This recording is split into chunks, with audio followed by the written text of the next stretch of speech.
गुना से बीना के मध्य के सभी अंडरपास के जर्जर रोड होने से यात्री राहगीर हो रहे परेशान, परंतु डीएन और उनकी टीम राहगीरों की सुरक्षा पर कोई ध्यान नहीं दे रही। आचार्य ने इसी परेशानी को लेकर नवागढ़ डीआरएम महोदय को सोशल मीडिया के माध्यम से अवगत कराया। आचार्य ने बताया, टोरिया का अंडरपास से अशोकनगर आने जाने का मुख्य मार्ग है, जिसकी रोड जर्जर हो रही है। गहरे गड्ढे और सरिये निकल रहे हैं। कभी भी राहगीरों के साथ बड़ी दुर्घटना हो सकती है। यही हालात पंचमुखी मंदिर और श्री राम कॉलोनी वाले एवं खेजरा रोड बाईपास की हो रही है। आचार्य ने जल्द से जल्द दुरुस्त करने का निवेदन किया है। ये टोरिया का अंडरपास है जो बहुत ही जर्जर हो रहा है, और ये आज से नहीं बल्कि पिछले वर्ष से हो रहा है ना।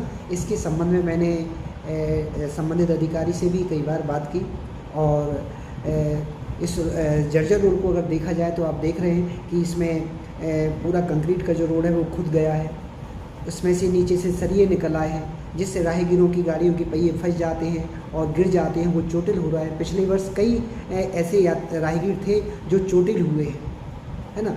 और मैं तो ये कहूँगा कि संबंधित अधिकारी की जानकारी के बाद भी दोनों डिस्ट्रिक्ट हैं, गुना और अशोकनगर का ये एकल मार्ग है, एक ही रास्ता है जो व्यस्तम मार्ग है, और इस मार्ग से हमारे कई वाहन निकलते हैं, कई राहगीर आते हैं, कई भारी वाहन निकलते हैं, बसें निकलती हैं, ट्रकें निकलती हैं, और बीमार व्यक्ति को एम्बुलेंस भी निकलती हैं। कितनी परेशानी होती होगी बताइए। किस दिन क्या हो जाए, कितनी बड़ी दुर्घटना घट जाए, किस यात्री के साथ किसने जाना है।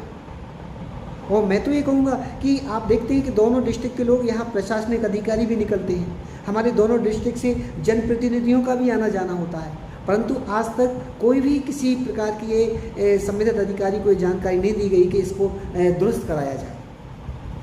बहुत ही परेशानी, मतलब कहने का हर समय जो उपभोग करता होता है उसको ही भोगना पड़ती है, परेशानियों का सामना करना पड़ता है। इसी को लेकर, इसी शिकायत को लेकर नवागढ़ डीआरएम महोदय से मैंने ये सोशल मीडिया के माध्यम से अवगत कराया कि इस टोरिया का अंडरपास को जल्द से जल्द दुरुस्त किया जाए, जिससे यात्रियों की परेशानियों को, राहगीरों की परेशानियों से निजात मिल सके।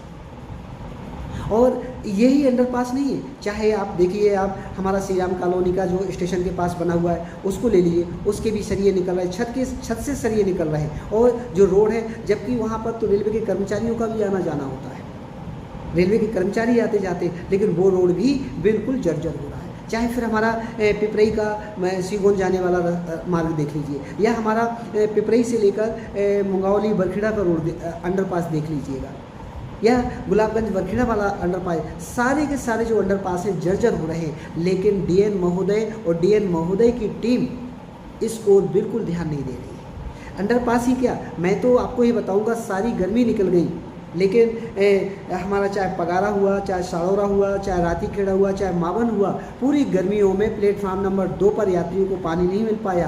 सिर्फ आश्वासन ही रहा केवल, हमारे वरिष्ठ अधिकारियों को गुमराह करने के लिए जो हमारे डीएन महोदय वो कहते रहे, नहीं नल लगे हुए हैं, पानी आ रहा है। जब यात्रियों ने कहा कि कोई पानी नहीं है प्लेटफार्म नंबर 2 पर, तो डीएन महोदय और डीएन महोदय की टीम यात्रियों की सुविधाओं को लेकर कोई कार्य नहीं करना चाहती, और अभी तक ऐसा ही होता आ रहा है। मेरा डीआरएम महोदय से निवेदन है, वरिष्ठ अधिकारियों से निवेदन है कि इसको विशेष ध्यान दिया जाए कि भारत सरकार ने करोड़ों रुपए खर्च कर यात्रियों को सुविधाओं के लिए प्लेटफार्म नंबर 2 बनवाए, प्लेटफार्म नंबर 2 पर एक पर पानी के पीने के लिए अच्छे अच्छे नल बनवाए, शौचालय बनवाए, लेकिन संबंधित अधिकारी इन पर कोई ध्यान नहीं दे रहे हैं। इन पर ध्यान देना चाहिए, जिससे हमारे यात्रियों को, राहगीरों को सुविधाएँ